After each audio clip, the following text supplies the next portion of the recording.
There's a new ramen spot in Cubao, and I have to say that this is probably the most distinct kind I've tried in the metro. This is Machida Shoten, and they specialize in the Yokohama-style ramen. But before we get ahead of ourselves, some informational tidbits first. Machida Shoten is an international ramen chain with numerous stores around Japan and locations including but not limited to Hong Kong, Thailand, Vietnam, and the US.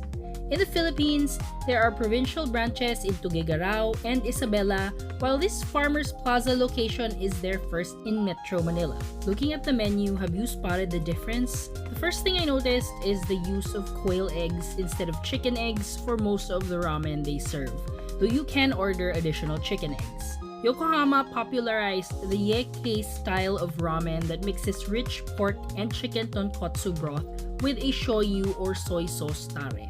I haven't yet tried any other Yokohama-style ramen to have a basis of comparison, so I'll just describe later on what the broth tastes like. We started with an order of their homemade gyoza, which came with a particularly caramelized bottom and edges for a more obvious contrast between the different textures of the dumpling wrapper. These also came with a serving of gyoza sauce.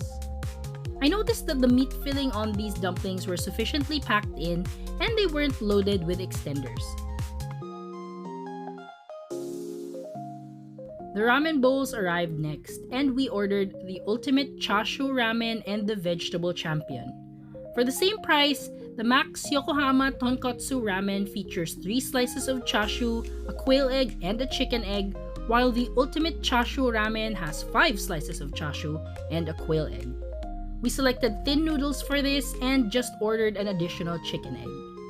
For the ramen soup base, the best way for me to describe Machida Shoten's distinct version is how it has the most fundamentally pork-tasting soup I have tried in a ramen so far. With the other ramen restaurants, their tonkotsu is rich and has the spices and seasonings that give them a certain pattern of flavor. But this feels like the exception, as the soup, while looking the same as other bowls of ramen, is more reminiscent of the Chinese-style bakut soup when it comes to taste. It also didn't register as salty. The vegetable champion isn't really a vegetarian option since it's still the same tonkotsu base, but the chashu is replaced with vegetables you would typically find in yasai itame, the vegetable stir-fry dish minus the bean sprouts. For this, we went with the medium thick noodles, which is part of the original Yokohama-style ramen experience. The soup of the vegetable champion has been well infused with the cabbage for a more wholesome overall flavor. To compare, here is what the thin noodles look like, and here is the thicker version.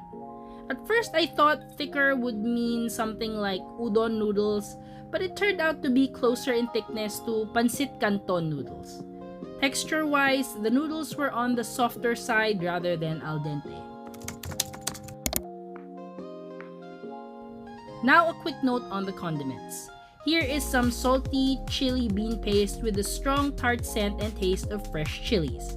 This could be like an all-purpose hot sauce, and it goes with the ramen as well. Other condiments include your standard soy sauce, vinegar, and chili oil. Here's the chili bean paste added to the vegetable champion ramen, and I would recommend using this sparingly as this can be quite salty. The heat this brings adds a kick that doesn't linger long, and it effectively cuts through the rich, porky flavor of the broth. The pork katsu rice bowl looks impressively thick upon service. This sits on top of short-grain Japanese rice that's been drizzled with a runny, sweet sauce, perhaps the kind of dashi soy mix you'd find in a bowl of oyakodon, rather than the sweet, tangy katsu sauce. There's also a small portion of benishoga or pickled ginger. Interestingly, it's the part of the pork used that is different. This seems to be the belly or liempo, so the portion of fat is thick and takes up half of the katsu. So if you enjoy the fatty parts of crispy pata and lechon, you will probably enjoy this. The tempura breading is appropriately crispy on the outside and slightly chewy on the inside, and the shrimp used is standard sized. This comes with, of course, sweet tempura dip minus the bits of grated radish.